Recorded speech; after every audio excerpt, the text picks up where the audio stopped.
اورنگزیب صاحب president Bahawalpur high court bar ایسوسی ایشن، اور میرے کولیگز پارٹی کے بھی، میرے ممبر پنجاب بار، ہمارے آئی ایل ایف کے سپورٹرز شاداب جعفری آئے ہوئے ہیں جنہوں نے آئی ایل ایف تقریباً شروع کی تھی، اور میرے members of Lahore high court bar, اور ہماری جو فیمیل لائرز اور میلز۔ دیکھیں، میں ایک خاص وجہ سے آپ کے پاس آیا ہوں۔ میں چاہتا ہوں کہ ذرا آپ اس کے اوپر آج سوچیں بھی، جب آپ گھر جائیں اس کے اوپر سوچیں، اور آپ یہ ذہن میں ڈال لیں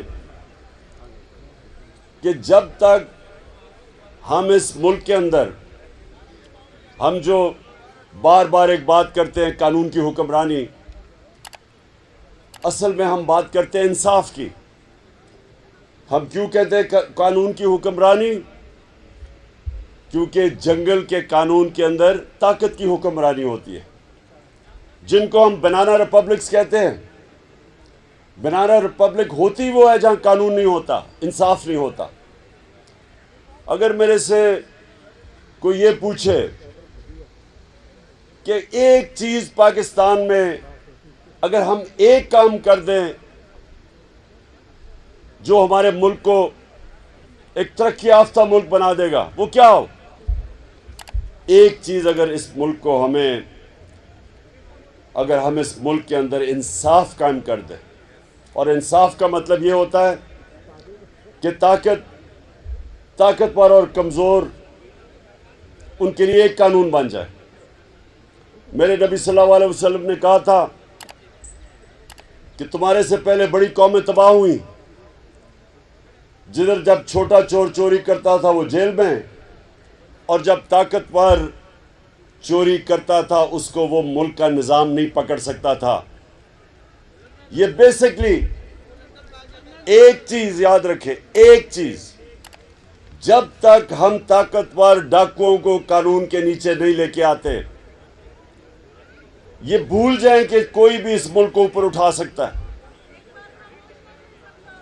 یہ ذرا غور سے سنیں، میں آپ کو ایک یونائٹڈ نیشن سیکرٹری جنرل، اس نے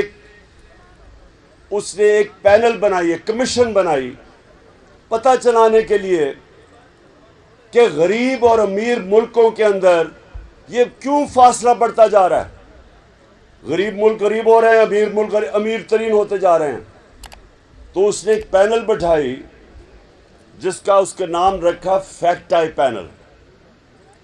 اس نے بڑی دیر کی ریسرچ کے بعد کس نتیجے پہ آیا، اور یہ ذرا غور سے سنیں، کیونکہ یہ پاکستان کے لیے بہت ضروری ہے کہ ہماری قوم اس چیز کو سمجھے۔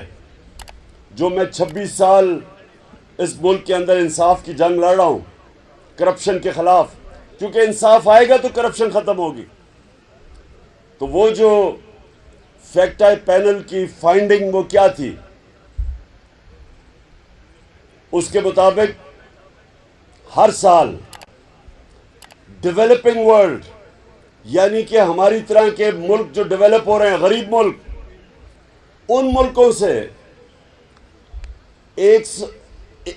1700 ارب ڈالر 1700 ارب ڈالر غریب ملکوں سے چوری ہو کے امیر ملکوں میں جاتے ہیں، آف شور اکاؤنٹس پہ جاتے ہیں، بڑے بڑے لندن کے فلیٹس خریدے جاتے ہیں۔ یہ یہاں سے غریب ملکوں سے ان کی جو رولنگ ایلیٹ ہے، صاحب اقتدار، ان کی جو ایلیٹ ہے، وہ چوری کر کے پیسہ غریب ملکوں سے ہر سال 1700 ارب روپیہ، 1700 ارب ڈالر، روپیہ نہیں ڈالر، غریب ملکوں سے امیر ملکوں میں جاتے ہیں۔ ایک منٹ، ابھی نہیں، سنیں، ایک منٹ سن لیں، یہ بڑا ضروری ہے آپ کے لیے سننا، کیونکہ میں تو آیا اصل میں آپ کو اس جہاد کے لیے تیار کرنے کے لیے آیا ہوں. میں پہلے سمجھ جائے نا وہ جہاد ہے کیا. یہ اگر آپ کو سمجھ نہیں آئے گی کہ آپ کس قسم کی جہاد لڑ رہے ہیں تو آپ خود کو حملہ کر دیں گے. میں چاہتا ہوں کہ سوچ سمجھ کے جدوجہد کی تیاری کریں. سو دیکھیں جب تک جو میرے نبی صلی اللہ علیہ وسلم نے 1500 سال پہلے تقریباً تب کہا تھا کہ جب تک آپ بڑے ڈاکوؤں کو قانون کے نیچے نہیں لے کے آئیں گے وہ ملک نہیں بچ سکتا بربادی سے. کیونکہ چھوٹا چور کتنی چوری کر لے گا. چھوٹا چور تو چلے بھینس چوری، گائے چوری، یا یہ موٹر سائیکل گاڑی زیادہ سے زیادہ. لیکن جو بڑا ڈاکو ہے وہ صرف میں شہباز شریف اور بیٹوں نے جو صرف ایف آئی اے کے اندر ان کی چوری پکڑی گئی ہے 16 ارب روپیہ جو پکڑا گیا. جو نہیں پکڑا گیا وہ تو گیا باہر. یعنی جو ایف آئی اے نے پکڑا تھا وہ 1700 تھا. زرداری کا یہ جو اومنی فیک اکاؤنٹس وہ 100 ارب سے بھی زیادہ ہے. تو جو چھوٹا چور ہے وہ کتنی چوری کرے گا. بڑا چور جو میرے نبی صلی اللہ علیہ وسلم نے کہا تھا ملک تو تب تباہ ہوتا ہے جب بڑے چوروں کو آپ نہیں پکڑتے. وہ جب پیسہ چوری کرتے ہیں وہ بستر کے نیچے تو اربوں روپیہ نہیں چھپ سکتا. اس کو ہنڈی حوالے سے بھیجنا پڑتا ہے ڈالر لے کے. ڈالرز کی کمی ہو جاتی ہے. جب ڈالرز کی کمی ہوتی ہے روپے پہ پریشر پڑ جاتا ہے، روپیہ گرنا شروع ہو جاتا ہے. جب روپیہ گرتا ہے ہر چیز مہنگی ہو جاتی ہے، غربت پھیل جاتی ہے. اور جس ملک کے اندر آپ کی کرنسی کرنا شروع ہو جائے باہر سے سرمایہ کاری نہیں ہوتی، فورن انویسٹمنٹ نہیں آتی، ملک ترقی نہیں کرتا. تو میرے عظیم لیڈر نے تو 1500 سال پہلے کہہ دیا تھا کہ اگر آپ بڑے ڈاکوؤں کا معاشرہ آپ کا انصاف کا نظام نہیں پکڑے گا وہ تباہ ہو جائے گا. چھوٹے چوروں کو پکڑنے سے کیا فائدہ. سارے جتنے آپ کے جیل میں اس وقت جتنے بھی آپ کے چور بیٹھے ہوئے نا، پتہ نہیں 70,000 میں سے کتنوں نے چوری کی ہوئی ہے، ان ساروں کا پیسہ آپ اکٹھا کر دیں تو ایک Shahbaz Sharif and sons corruption limited company جنہوں نے ایک کھانچا مارا ہے وہ 16 ارب کا جو ان کا ایف آئی اے کا کیس ہے وہ سارے چوروں کے سے زیادہ پیسہ ہے. سو اس لیے جو میں آج سب کو آپ کو تیار کرنے آیا ہوں، دیکھیں ہم نے مل کے اپنے آپ کو حقیقی طور پہ آزاد کرنا ہے. حقیقی طور پہ آزاد ہو ہی نہیں سکتے جب تک انصاف نہ ہو، کیونکہ انصاف لوگوں کو آزاد کرتا ہے. اب مجھے یہ بتائیں کہ 25 میں ہم کیا کر رہے تھے جو اتنا کریک ڈاؤن ہوا. میرے اوپر کوئی ابھی تک پتہ نہیں 16 ایف آئی آر ہیں، ساروں کے اوپر ایف آئی آر. ہمارے فاروق اعظم اس عمر میں پکڑ کے جیل میں ڈال دیا. خواتین کو پکڑ لیا 2 بجے گھر میں پولیس سے چھاپے مارے. یعنی پولیس نے 2 بجے ایسے گئی چھاپے مارے جیسے پتہ نہیں کون مجرم تھے.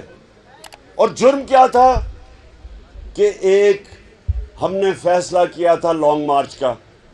تو لانگ مارچ کا تو 2 ہمارے دور میں فضل الرحمان نے بھی فیصلہ کیا تھا. جی ڈیزل صاحب نے بھی فیصلہ کیا تھا. اور پھر کانپے ٹانگنے والی بلاول نے بھی فیصلہ کیا تھا. تو ہم نے تو کبھی کسی کو نہیں روکا. ہم نے تو ویسے وہ ایک مریم بھی ایک لے کے آئی تھی کوئی لانگ مارچ قسم کی، وہ راستے میں گم ہو گئی.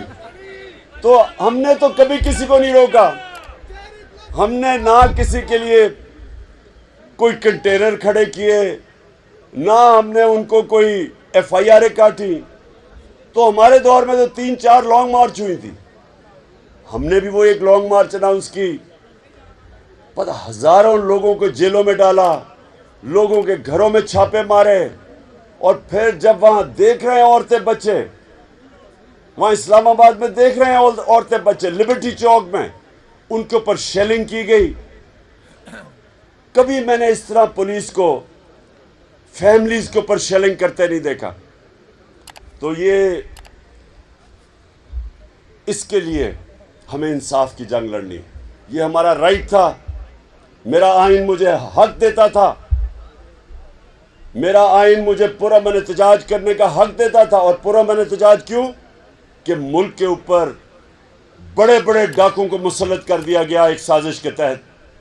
تو ہمیں اتنا بھی حق نہیں تھا کہ ہم پرامن احتجاج کر سکیں. ڈنڈے چلائے انہوں نے, ایسا ظلم کیا. اور اس کے بعد مسلسل کبھی میڈیا کے اوپر کریک ڈاؤن, اچھے نامور کریڈیبل وہ صحافی جن کی عزت ہے معاشرے میں, ان کے اوپر کریک ڈاؤن. وہ ملک سے باہر گئے ہوئے ہیں. میڈیا بھی اے آر وائی کے اوپر اس کو بند کیا ہوا. وہ اب ہم اسلام آباد ہائی کورٹ کا شکر ادا کرتے ہیں کہ انہوں نے اس کو بحال کیا. کبھی اس طرح کا جو خوف جو شہباز گل سے ہوا, جو اس کے بعد وہ جمیل فاروقی وہ ایک ننگا کر کے لوگوں کو مارا گیا, ایسے کبھی نہیں ہوا. جو اپوزیشن لیڈر, سندھ کا اپوزیشن لیڈر حلیم عادل شیخ, جو اس طرح اس سے کیا جا رہا ہے, وہ ایک کیس سے نکلتا ہے دوسرے کیس میں زرداری ڈال دیتا ہے, کیونکہ یہ مجرم ہے. زرداری مافیا ہے. یہ شریف خاندان مافیا ہے. یہ تو ڈیموکریٹس ہی نہیں ہے. اور اس کے لیے مجھے اپنی وکلا برادری کی ضرورت ہے, کیونکہ اس وقت جنگ ہے انصاف کی.